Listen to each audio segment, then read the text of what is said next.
Well, first of all, thank you for including me. It's great to be here. It is great to be here with three colleagues and dear friends. And the great thing about being on a panel with George Souness and Chris Hill is that they've already said most of what I wanted to say.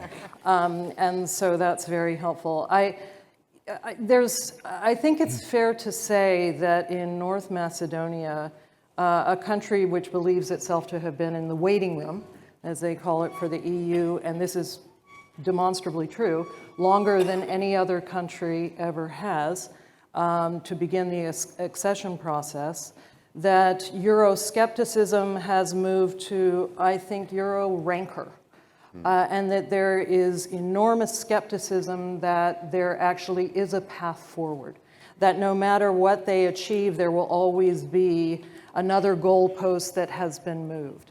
And as we talk about regional cohesion, prosperity, solidarity, Ambassador Souness touched on so many of these regional, whether it's the interconnector, these issues that are so critically important to the region and beyond, and frankly to the transatlantic relationship, that are crucial for all of us. And so that is certainly something that we continue to focus on, even as we see the struggle that continues. I will say that as we look at cohesion and security, that they have proven themselves to be very important allies within NATO. And they immediately stepped up, very quickly met the 2%, and were the fourth highest per capita contributor to assistance to Ukraine in the last couple of years. And so they are willing, and they are able, and they wish to be important partners, including with the European Union. They are behaving and trying to make some of the critical reforms, which they must do in order to be a real player and within the region and beyond.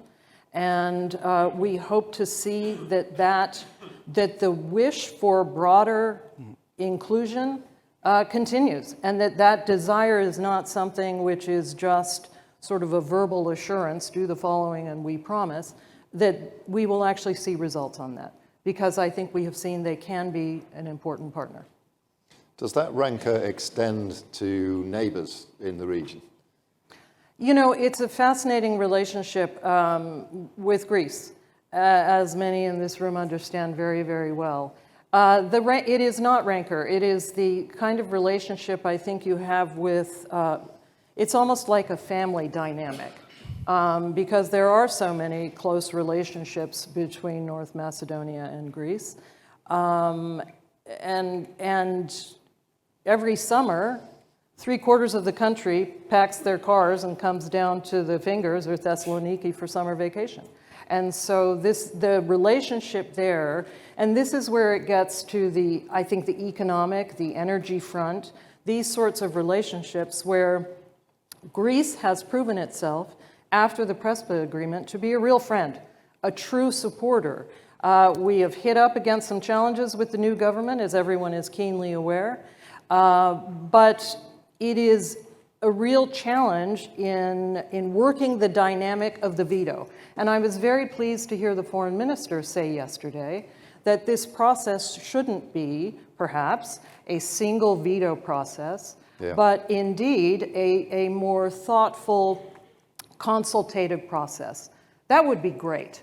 That would be great, and that would allow the kind of connectivity that's based in energy and economy to actually take place. Looking again at NATO, we need Corridor 8, we need Corridor 10, we need to be able to move energy, we need to move away from the 100% reliance that North Macedonia has on Russian gas right now. And the answer is regional collaboration.